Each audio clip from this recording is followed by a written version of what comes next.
এই ভিনেগার আর কাঁচামরিচটা দেখেই আপনাদের মাথায় সবচেয়ে প্রথমে কোন খাবারটি আসে বলুন তো?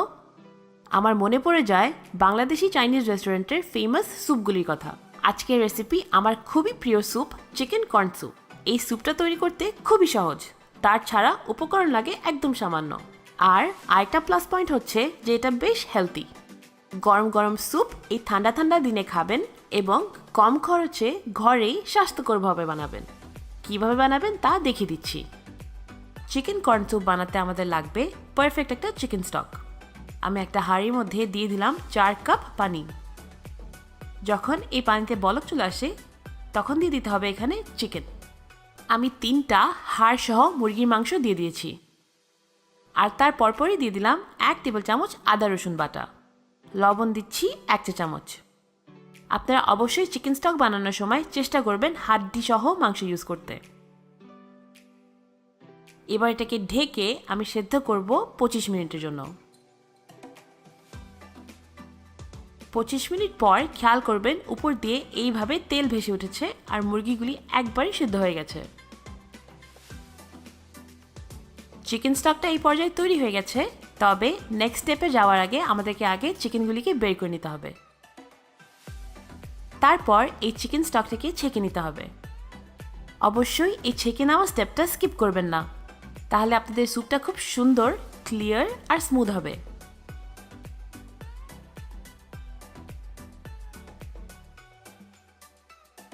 স্টকটাকে ছেঁকে নিয়েছি। এই তো তৈরি হয়ে গেল আমাদের মজাদার চিকেন কর্ন স্যুপ। না না, এখনো অনেক কাজ বাকি। আমি একই হাঁড়িতে আবার ওই চিকেন স্টকটাকে ঢেলে দিলাম। চুলাটাকে মিডিয়াম জালে অন করে দিলাম। এখানে আমার কাছে আছে 1 কাপ সিদ্ধ করে রাখা ভুট্টা, যেটা হলো কর্ন।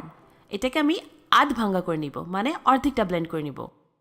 আর যে চিকেনটাকে বের করে নিয়েছিলাম সেটাকে এইভাবে শ্রেড করে নিয়েছি। চিকেনটাকে আমি স্টকের মধ্যে দিয়ে দিলাম। এর পরপরই দিয়ে দিচ্ছি এখানে আমি ব্লেন্ড করে রাখা ভুট্টাটা। একদম স্মুথ পেস্ট করবেন না, কিছুটা কর্ন দেখা যাওয়া উচিত। খুব ভালোভাবে সবগুলি উপকরণ মিশিয়ে নিচ্ছি। এবার এখানে দিয়ে দিচ্ছি আমি 1 চা চামচ গোলমরিচ। আমি ইউজ করেছি কালো গোলমরিচ, তবে আপনারা সাদা গোলমরিচও ব্যবহার করতে পারেন। এই পর্যায়ে আমার কাছে মনে হলো যে এখানে আরেকটু পানি লাগবে, তাই দিয়ে দিয়েছি এখানে আরও 1/4 কাপ। একটা বলক এনে নিয়েছি। স্যুপটাতে একটা বলক এসে যাওয়ার পর দিয়ে দিতে হবে আমাদের এখানে থিকনিং এজেন্টটা, যেটা হলো কর্নস্টার্চ। 2 টেবিল চামচ কর্নস্টার্চের মধ্যে 1/4 কাপ পানি খুব ভালোভাবে মিশিয়ে নিলাম। এবার অল্প অল্প করে স্যুপে দিতে থাকবো। আমাদের পুরোটা নাও লাগতে পারে, তাই একবারে পুরোটা দিবেন না। আমি অল্প অল্প করে দিচ্ছি, মেশাচ্ছি। আর যদি মনে হয় যে স্যুপটাকে ঘন করতে আরও লাগবে, আমি তখন দিয়ে দিব। অল্প অল্প করে আমি পুরোটাই কর্নস্টার্চ দিয়ে দিলাম। আমার কাছে এখনও মনে হচ্ছে যে স্যুপটা বেশ পাতলা রয়েছে, তাই আমি আরও 1 টেবিল চামচ কর্নস্টার্চ 4 টেবিল চামচ পানিতে গুলিয়ে নিয়েছি আর সেটাও দিয়ে দিচ্ছি। এবার আমার কাছে থিকনেসটা পারফেক্ট লাগছে, তাই আজকের স্যুপ বানাতে টোটাল আমার 3 টেবিল চামচ কর্নস্টার্চ লেগেছে। আর আপনারা কর্নস্টার্চের বদলে অবশ্যই কর্নফ্লাওয়ার ইউজ করতে পারেন। কর্নস্টার্চটা দেওয়ার পর আরেকবার সিদ্ধ করে নিয়েছি। এইবার এখানে আমি 2টা ডিমের সাদা অংশ নিয়ে ভালোভাবে ফেটে নিয়েছি। এবার একটু খেয়াল করে দেখুন আমি কিভাবে আস্তে আস্তে করে ডিমের সাদা অংশটা স্যুপে ঢালছি এক হাত দিয়ে, আর আরেক হাত দিয়ে চামচ দিয়ে অনবরত গোল গোল করে নাড়াচ্ছি।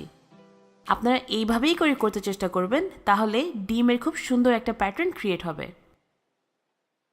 পুরোটা দিয়ে দিয়েছি। এবার তৈরি হয়ে গেছে আমাদের স্যুপটা। আমি আর লবণ ব্যবহার করি নাই, তবে আপনাদের কাছে লবণ যদি একটু কম লাগে আপনারা অবশ্যই চেক করে নেবেন আর দিয়ে দিবেন। দেখলেনই তো, এই স্যুপটা বানাতে উপকরণ লাগে খুব কম। ঘরে যা আছে তা দিয়ে ঝটপট করে বানিয়ে ফেলতে পারবেন। বেশ হেলদি এবং বেশ টেস্টি হয় এই চিকেন কর্ন স্যুপটা। আমি চিকেন কর্ন স্যুপ পছন্দ করি এরকম চিলি আর ভিনেগার দিয়ে। এটা কিছুই না, এখানে আমি 1/4 কাপ ভিনেগারের মধ্যে 6টা কাঁচামরিচ কেটে রেখে দিয়েছিলাম 2 ঘন্টার জন্য। সয়া সস, হট সস বা আপনাদের যাই পছন্দ সেটাই উপর দিয়ে দিয়ে ভালোভাবে মিশিয়ে এই স্যুপটাকে উপভোগ করবেন।